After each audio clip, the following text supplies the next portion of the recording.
गौरी नंदन श्री गणेश भगवान की जय। ओम नमः शिवाय। प्रिय भक्तों, आज आप श्रवण करेंगे बुधवार व्रत कथा। बुध ग्रहों के राजकुमार माने जाते हैं, जिनके अधिष्ठाता भगवान श्री गणेश हैं। इसीलिए प्रिय भक्तों, बुधवार का उपवास व्रत कथा का श्रवण करने वालों को मान सम्मान सफलता की प्राप्ति होती है, उनका मंगल होता है। तो आइए श्री गणेश भगवान को नमस्कार करते हुए कथा का रसपान करें। उससे पहले यदि आप सच्चे सनातनी हैं तो कमेंट में ओम नमः शिवाय हर हर महादेव लिखते हुए वीडियो को लाइक जरूर करें। हे उमानंदन श्री गणेश भगवान, आप बल बुद्धि विद्या देने वाले और देवताओं के भी ईश्वर हैं। आप ही सत्य नित्य बोध स्वरूप हैं। आपको मैं सदा नमन करती हूँ। ओम श्री गंगणपते नमः। यदि आप इस कथा को सुन रहे हैं तो पूरा सुनिएगा, इससे मन चाहे फल की प्राप्ति होती है। बुधवार के दिन सुनी जाने वाली भगवान बुद्ध देव की बड़ी ही दुर्लभ पौराणिक व्रत कथा। एक बार महर्षि वशिष्ठ राजा मानधाता के दरबार में पहुंची। सूचना मिलने पर राजा ने द्वार पर आकर महर्षि का स्वागत किया। तदवंतर सभा में ले जाकर उनका आदर सत्कार किया। उन्होंने कहा, हे गुरुजी, आप प्रजा के कल्याणार्थ कोई ऐसा उपाय बताइए जिससे मेरी संपूर्ण प्रजा कष्टों से मुक्त होकर स्वर्गारोहण करे। वशिष्ठ जी ने राजा की बात सुनकर कहा, हे राजन, तुमने बड़ा ही उत्तम प्रश्न किया है, क्योंकि कोई भी व्यक्ति परोपकार की बात नहीं सोचता, केवल अपना ही लाभ देखता है। इसके लिए मैं तुमसे एक ऐसी व्रत का वर्णन करता हूँ जिसके करने से प्राणी सभी सांसारिक सुखों को भोग कर अंत में विष्णु लोक को जाता है। वशिष्ठ जी ने राजा मानधाता से कहा, हे राजन, बहुत समय पहले तुम्हारे पूर्वज निमि महाराज ने इस व्रत को किया था। महाराज निमि के वंशज मिथिला देश जनकपुर में राज्य करते थे। महाराज निमि आध्यात्मिक विद्या के प्रकांड विद्वान थे। उन्होंने अपनी विद्या के गर्भ में आकर एक बार बुध देवता की पूजा का उपहास किया, जिसके फलस्वरूप बुध देव ने रुष्ट होकर उनके राज्य को नष्ट कर दिया। दूसरे राजाओं ने राज्य पर आक्रमण करके महाराज निमि को मार डाला। राजा की मृत्यु के पश्चात आक्रमणकारी सेना ने नगर को चारों ओर से घेर लिया। रानी ने विचार किया, अब हमारे शेष परिजन भी शत्रु द्वारा मार डाले जाएंगे, अतः अच्छा यही होगा कि हम सब चुपके से नगर के बाहर निकल जाएं। महल के गुप्त मार्ग से निकलकर रानी अपने पुत्र एवं पुत्री के साथ वन में चली गई। कई दिनों तक वे तीनों वन में भूख प्यास से तड़पते रहे। किसी प्रकार वे भटकते हुए उज्जैनी नगरी में जा पहुंचे। बड़ी चेष्टा करने के बाद रानी को एक ब्राह्मण के घर में धान कूटने और आटा पीसने का काम मिल गया। रानी के बच्चे भूख से छटपटा रहे थे। रानी से बच्चों का दुख देखा नहीं गया। उसने 7 चुटकी गेहूं का आटा बच्चों को खाने के लिए दे दिया। बच्चे उसे कच्चा ही खाने लगे। शाम को ब्राह्मण द्वारा उन्हें मजदूरी के रूप में बहुत सा आटा मिला, जिससे वे अपनी भूख को शांत कर सके। रानी को अपनी चोरी याद न रही, परंतु यमराज की वही खाता में उसकी चोरी लिख ली गई थी। धीरे धीरे समय बीतता गया। रानी और राजकुमार की सेवाओं से ब्राह्मण देवता बहुत ही प्रसन्न थे। कई बार उनके भेद को ब्राह्मण ने जानना भी चाहा, किंतु हर बार रानी ने उस बात को टाल दिया। एक दिन ब्राह्मण ने उस बालक की हस्तरेखाएं देखकर कहा, यह बालक तो कोई राजकुमार है। इसकी रेखाओं से ऐसा जान पड़ता है कि यह किसी दिन बहुत बड़े साम्राज्य का स्वामी होगा। मुझे ऐसा विश्वास हो रहा है कि तुम लोगों पर किसी देवता का प्रकोप हुआ है, जिसके फलस्वरूप तुम्हें अपार कष्ट भोगना पड़ रहा है। रानी के नेत्रों में आंसू छलक आए। उसने ब्राह्मण के पैर पकड़कर उस कष्ट के निवारण का उपाय पूछा।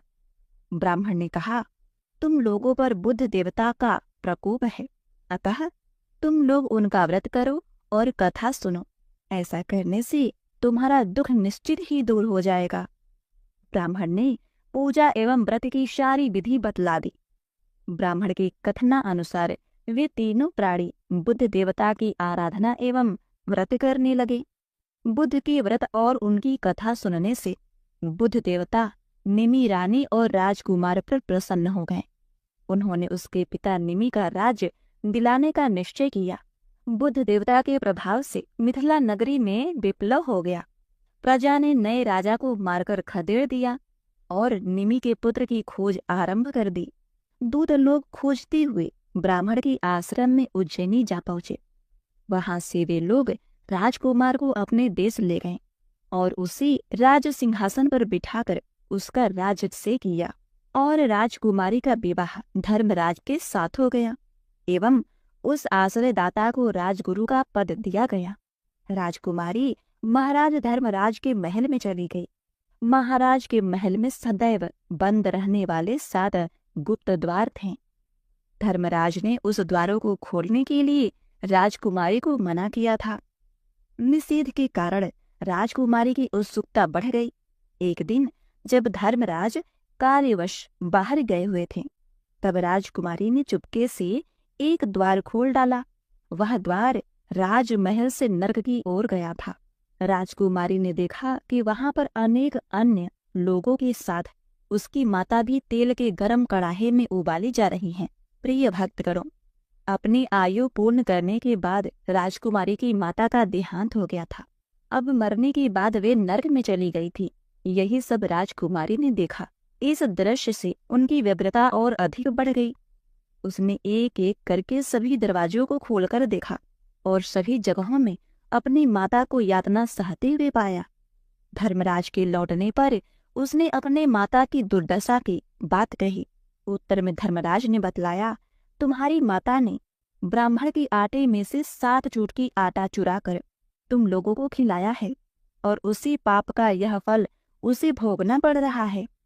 राजकुमारी द्वारा धर्मराज से प्रायश्चित का विधान पूछने पर उन्होंने कहा, तुम सब लोग बुद्ध देवता का व्रत करो तो तुम्हारी माता का उद्धार हो जाएगा। धर्मराज के कथनानुसार राजकुमारी के परिवार वालों ने भक्ति पूर्वक बुद्ध देवता का व्रत किया। इस प्रकार उन लोगों ने 27 बुधवार तक विधि पूर्वक व्रत किया। व्रत की समाप्ति पर खीर और मालपुए का भोग बुद्ध देवता को अर्पित करके 1000 ब्राह्मणों को भोजन कराया और उन्हें 5-5 गायें एवं दक्षिणा स्वरूप स्वर्ण की मुद्राएं दी। नगर भर में धूमधाम के साथ बुद्ध देवता का प्रसाद वितरित किया गया। व्रत के प्रभाव से बुद्ध देवता ने प्रकट होकर उन्हें वरदान दिया कि मिथिला राज्य के वंश में बहुत दिनों तक अक्षय बना रहेगा तथा उसकी माता नर्क की यातनाओं से छूटकर विमान द्वारा स्वर्गारोहण करेंगी। उसी समय मांगलिक ध्वनि के बीच स्वर्ग से विमान भूतल पर उतरा और देखते ही देखते राजा निमि की रानी विमान में बैठकर सत्यधाम को चली गई। उसी दिन से सभी लोग देश भर में बुद्ध देवता का व्रत करने लगे। राजा मानधाता से वशिष्ठ जी ने कहा, राजन, तुम भी अपने संपूर्ण प्रजाओं से इस व्रत का पालन करवाओ। ऐसा करने से तुम्हारे राज्य में श्री वृद्धि होगी। व्रती को अंत में वैकुंठ की प्राप्ति होगी। वशिष्ठ जी के आदेशानुसार मानधाता के राज्य में घर घर में बुद्ध देवता का व्रत एवं पूजन किया जाने लगा। इसके फलस्वरूप राजा को सभी प्रकार का सुख सौभाग्य प्राप्त हुआ। अतएव जो प्राणी इस मंगलदायक व्रत को करता है वह सभी सुखों को भोग कर अंत में परम धाम को प्राप्त होता है। इसी प्रकार से बुधवार की दूसरी कथा के अनुसार किसी गांव में रामू नामक एक व्यक्ति रहता था। वह एक बार अपने ससुराल में गया। वहां वह कई दिनों तक सम्मान पूर्वक रहने के बाद एक दिन अपने ससुर से बोला, पिताजी, आप मेरी पत्नी का विदाई कर दें। अब मैं अपने घर को जाना चाहता हूँ। उत्तर में ससुर ने उससे कहा, आज बुधवार का दिन है। मेरे यहाँ बुधवार के दिन कन्या की विदाई नहीं की जाती, अतः तुम किसी दूसरे दिन चले जाना। ससुर द्वारा बार बार निषेध किए जाने पर भी रामू विदाई के लिए दुराग्रह करने लगा। रामू के हट करने पर उसके ससुर ने अपने कन्या को रामू के साथ विदा कर दिया। घर से थोड़ी दूर जाने पर रामू की पत्नी को प्यास लग गई। रामू जल की खोज में पत्नी को अकेला छोड़कर कुछ दूर निकल गया। रामू की अनुपस्थिति में उसके वाहन रथ पर रामू का हम शक्ल एक दूसरा व्यक्ति आ बैठ गया। जब रामू लौटकर वापस आया तो वहां दूसरे रामू को देखकर उसे महान आश्चर्य हुआ। अंत में साहस करके पहले रामू ने दूसरे रामू से क्रोधपूर्वक पूछा, तुम मेरे रथ में क्यों बैठे हो? दूसरे रामू ने कहा, यह स्त्री मेरी है, अतः मैं ही इस रथ पर बैठने का अधिकारी हूँ। पहले रामू ने उसकी बात का कड़ा विरोध करते हुए कहा, यह स्त्री मेरी है, मैं इसे अपने ससुराल से विदा कराकर घर लेकर जा रहा हूँ। इस प्रकार उन दोनों में वाद विवाद होने लगा। आने जाने वालों की भीड़ एकत्रित हो गई, परंतु समस्या का समाधान न हो सका। रामू की पत्नी भी अब दुविधा में पड़ गई। इस बात की सूचना राजा को मिली। राजा ने सिपाहियों को जांच पड़ताल के लिए घटनास्थल की ओर भेजा। घटनास्थल का निरीक्षण करके सिपाहियों ने पहले वाले रामू को दोषी जानकर गिरफ्तार कर लिया। रामू मन में बहुत ही दुखी होकर भगवान से अपने उद्धार के लिए प्रार्थना करने लगा। इसी समय आकाशवाणी सुनाई पड़ी, रामू, तेरे ससुर द्वारा मना करने पर भी तू बुधवार के दिन अपने ससुराल से अपनी पत्नी की विदाई कराकर ले आ रहा है, इसीलिए तुझे इसका फल भोगना ही पड़ेगा। यदि तुम बुध देवता से क्षमा याचना करो तो तुम्हारा उद्धार हो सकता है। आकाशवाणी के अनुसार पहले वाले रामू ने बुध देवता की पूजा करके उनसे क्षमा याचना की। बुध देवता प्रसन्न हो गए, जिसकी फलस्वरूप उसे बंधन से मुक्त कर दिया गया। भगवान बुद्ध देव वहीं अंतर ध्यान हो गए। रामू अपने पत्नी के साथ प्रसन्नतापूर्वक घर लौटा। घर आकर उसने प्रत्येक बुधवार को बुद्ध देवता की पूजा करने का नियम बना लिया और प्रत्येक सप्ताह पत्नी सहित बुद्ध देव की पूजा अर्चना करने लगा। प्रिय भक्तों, बुधवार के दिन जो प्राणी इस कथा को पढ़ता या सुनता है, उसे बुधवार के दिन कहीं आने जाने का किसी प्रकार का दोष नहीं लगता, उसकी यात्रा मंगलमय होती है। तो बोलिए बुद्ध देवता की जय। जय हो बुद्ध देवता, जय हो गुरु बृहस्पति के लाल।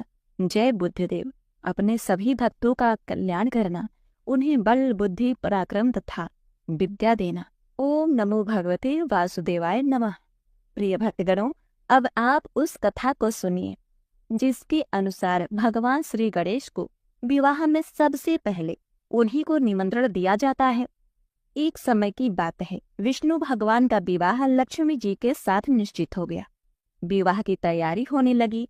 सभी देवताओं को निमंत्रण भेज दिए गए, परंतु गणेश जी को निमंत्रण नहीं दिया गया। कारण जो भी रहा हो, अब भगवान विष्णु की बारात जाने का समय आ गया। सभी देवता अपनी अपनी पत्नियों के साथ विवाह समारोह में आए। उन सबने देखा कि श्री गणेश जी कहीं दिखाई नहीं दे रहे हैं।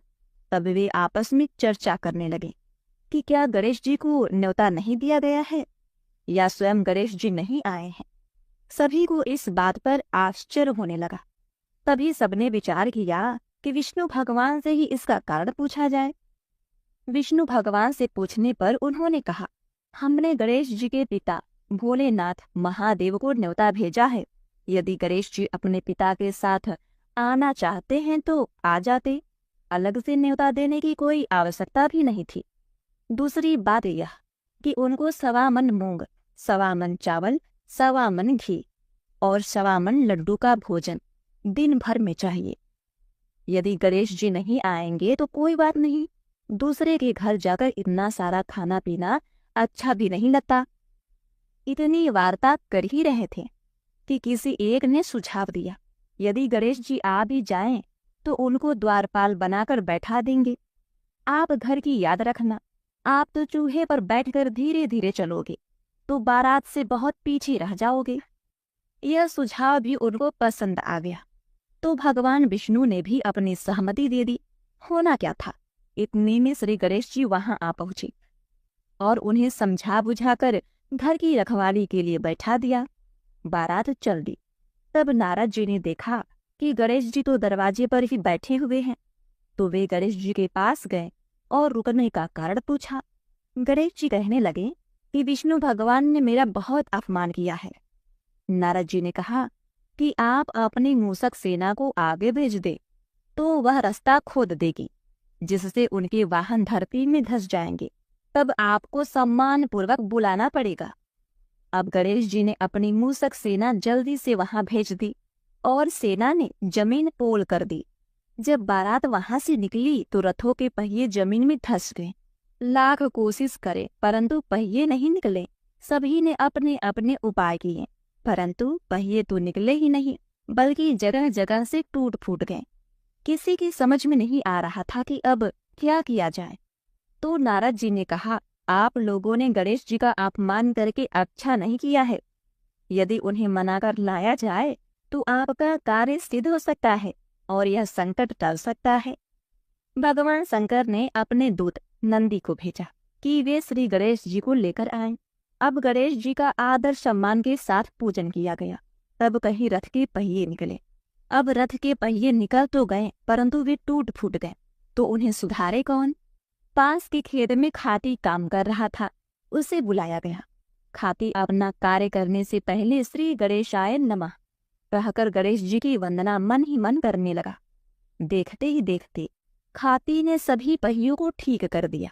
तब खाती कहने लगा, हे देवताओं, आपने सर्वप्रथम गणेश जी को नहीं मनाया होगा और न ही उनकी पूजा की होगी, इसीलिए तो आपके साथ यह संकट आया है। हम तो मूर्ख अज्ञानी हैं, फिर भी पहले गणेश जी को पूजते हैं, उनका ध्यान करते हैं। आप लोग तो देवतागण हैं, फिर भी आप लोग गणेश जी को कैसे भूल गए? अब आप लोग भगवान श्री गणेश जी की जय बोलकर जाएं, तो आपके सब काम बन जाएंगे और कोई संकट भी नहीं आएगा। अब ऐसा कहते हुए बारात वहां से चल दी और विष्णु भगवान का लक्ष्मी जी के साथ विवाह संपन्न करा के सभी सकुशल घर लौट आए। हे गणेश जी महाराज, आपने भगवान विष्णु का जैसा कार्य सिद्ध किया, वैसा कार्य सबका सिद्ध करना। बोलो गजानन भगवान की जय। ओम नमः शिवाय। जय श्री गणेश। तो आइए सुनते हैं प्रथम पूज्य श्री गणेश जी की बैसाख पूजा की कथा। यदि आप यह कथा सुन रहे हैं तो पूरा सुनिएगा, इससे मन चाहे फल की प्राप्ति होती है। तो कथा को आधा अधूरा न छोड़ें। इससे बैसाख मास के देवता मधुसूदन यानी कि श्री कृष्ण जी का अपमान होता है। तो आइए पहली कथा का रसपान करते हैं। एक बार श्री गणेश जी ने पृथ्वी के मनुष्यों की परीक्षा लेने का विचार किया। वे अपना रूप बदलकर पृथ्वी पर भ्रमण करने लगे। उन्होंने एक बालक का रूप बना लिया। एक हाथ में एक चम्मच में दूध ले लिया और दूसरे हाथ में एक चुटकी चावल ले लिया। साथ ही साथ आवाज लगाते चल रहे थे, कोई मेरे लिए खीर बना दे, कोई मेरे लिए खीर बना दे। लेकिन कोई भी उन पर ध्यान नहीं दे रहा था, बल्कि लोग उन पर हंस रहे थे। वे लगातार एक गांव के बाद दूसरे गांव इसी तरह चक्कर लगाते हुए पुकारते रहे, पर कोई खीर बनाने के लिए तैयार नहीं था। सुबह से शाम हो गई। श्री गणेश जी लगातार घूम रहे थे। एक बुढ़िया माई थी जो शाम के वक्त अपनी झोपड़ी के बाहर बैठी हुई थी। तभी गणेश जी वहां से पुकारते हुए निकले, कोई मेरी खीर बना दे, कोई मेरी खीर बना दे। बुढ़िया माई बहुत ही कोमल हृदय वाली स्त्री थी। उसने कहा, बेटा मैं तेरी खीर बना देती हूँ। गणेश जी ने कहा, माई अपने घर में से दूध और चावल लेने के लिए बर्तन ले आओ। बुढ़िया माई एक कटोरी लेकर जब झोपड़ी से बाहर आई तो गणेश जी ने कहा, अपने घर का सबसे बड़ा बर्तन लेकर आओ। बुढ़िया माई को थोड़ी झुझलाहट हुई, पर उन्होंने कहा, चलो बच्चे का मन रख लेती हूँ। और अंदर जाकर वह अपने घर से सबसे बड़ा पतीला लेकर बाहर आई। गणेश जी ने चम्मच से दूध पतीले में उधेड़ना शुरू कर दिया। तब बुढ़िया के आश्चर्य की सीमा न रही जब उसने देखा दूध से पूरा पतीला भर गया है। एक के बाद एक वह बर्तन झोपड़ी से बाहर लाती गई और उसमें गणेश जी दूध भरते चले गए।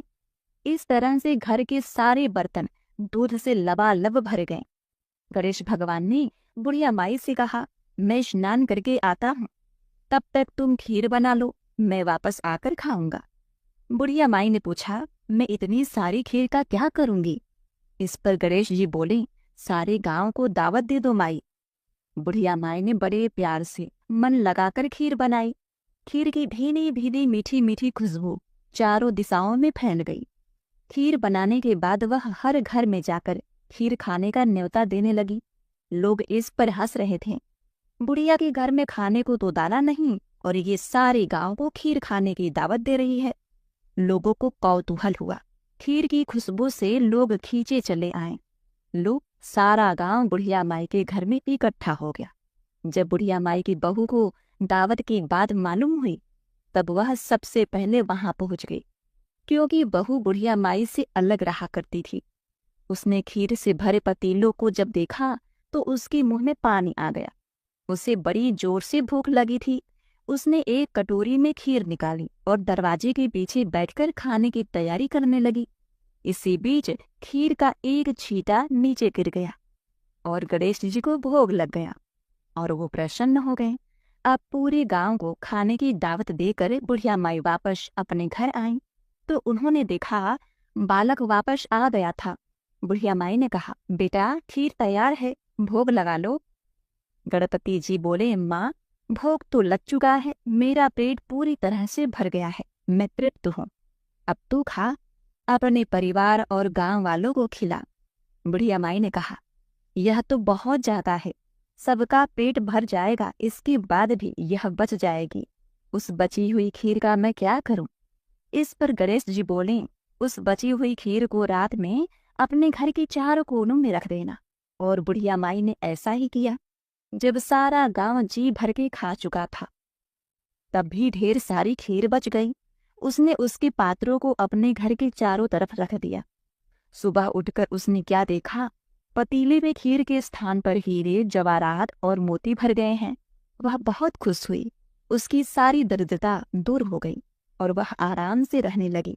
उसने गणपति जी का एक भव्य मंदिर बनवाया और साथ में एक बड़ा सा तालाब भी खुदवाया। इस तरह उसका नाम दूर दूर तक प्रसिद्ध हो गया। बुढ़िया माई ने बड़ पीपल आकड़ी का वृक्ष भी लगवाया और बैसाख माह में उसे सींचने भी लगे।